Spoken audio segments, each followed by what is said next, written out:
Relationships are hard and they're incredibly stressful. And even when couples have the best of intentions, one or both partners may be engaging in certain behaviors that can ruin a relationship over time. So that's why today I'm going to highlight 4 things that some couples do that can ruin a relationship. The first thing that can ruin a relationship is competing with your partner. And I'm not talking about playful competition or banter. What I'm talking about is when one partner tries to win or be better than the other. And this can come up in a variety of different ways. For example, let's say one partner goes to the other and says, "I finally cleaned out the car yesterday and I found the ring that was missing for the past 5 years." The other partner might respond with something like, "You didn't clean out the car yesterday, you cleaned it out 2 days ago. And 5 years, that ring went missing like 7 years ago." So what's going on in this example? When the first person is talking about finding the ring, they're trying to share good news. But rather than focus on the good news, the other partner notices a potential mistake. And this mistake is seen as an opportunity to win or one-up their partner. This shifts the entire focus away from the good news, and instead the couple may start arguing about when the ring was found or when the car was cleaned. Also, competitive couples often keep score of their actions versus their partners. They might keep score on who made more money last year, to who does more chores around the house, to even how many times their partner has embarrassed them in the past. So what happens when couples keep score? They often will use it against each other. So an example of this might look something like this. "Hey, can you take the trash out?" Can I take it out tomorrow?" "I took it out so many more times than you did last week. Stop making excuses." So how does this behavior affect the relationship? When couples compete with each other, the relationship is no longer a partnership. Instead, the couple treats each other as rivals, and there's this competitive dynamic within the relationship where anything you say can be used against you. This can have paradoxical effects where one partner might be excited for the other to fail or even jealous if they succeed. So how can you avoid falling into this competitive dynamic? Well, one possible way is to change how you view your relationship. I often tell my clients to view the relationship like a 3-legged stool. One leg represents yourself, the other leg your partner, and the third leg your relationship. When you compete with your partner, it can impact the strength of that third leg. And if you do this enough, the stool will become unstable. On the other hand, if you treat your partner with support and like a teammate, then you can actually repair the damage to that third leg, and it will stabilize your relationship. So the next time you come across a potential disagreement with your partner or an opportunity to outshine them, ask yourself if what you're about to say is going to help your team or just you. And if it's the latter, then maybe try to come up with something else in order to show that you're their teammate and not their rival. The second thing that can ruin a relationship is passivity. This can happen if the other partner doesn't say what's on their mind and lets the other take the lead. At first, this may not seem like a big deal. You may be thinking to yourself that the worst parts of a relationship is conflict and aggression, so why would being passive fall in the list? Even though it's true that conflict and aggression can be serious issues in a relationship, oftentimes it doesn't lead to a breakup. But passivity is a slow burn. Being passive can hinder the development of attachments. If you don't contribute to the conversation and are just there for the ride, then it may seem like you're not even there. And if your partner can't even feel your presence, they're going to have a hard time developing those attachments to you. They might not be able to bond with you, rely on you, or come to you for support because you're not allowing your partner to get to know you. This can make your partner feel isolated and alone.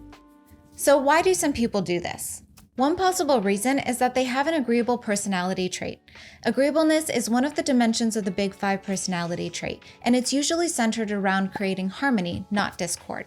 So if the passive person has this trait, they may be engaging in passivity in order to keep the peace. Another reason for passivity is that they may have been raised in a controlling environment. Many people grow up in an environment where speaking up is shunned.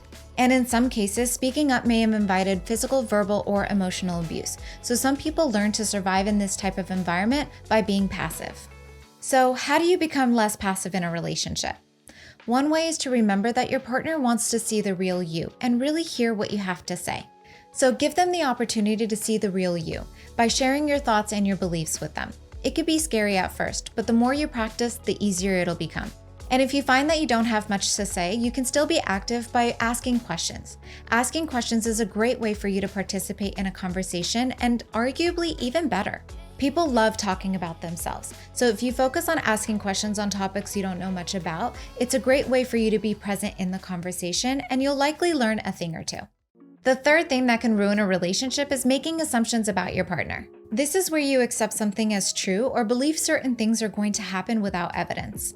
Many couples who are together for a long time believe that they know what their partner is feeling or thinking. And while it may be true that you're picking up on repetitive patterns that have consistently happened in your relationship, it might not always stay the same, and you may be misinterpreting what's going on.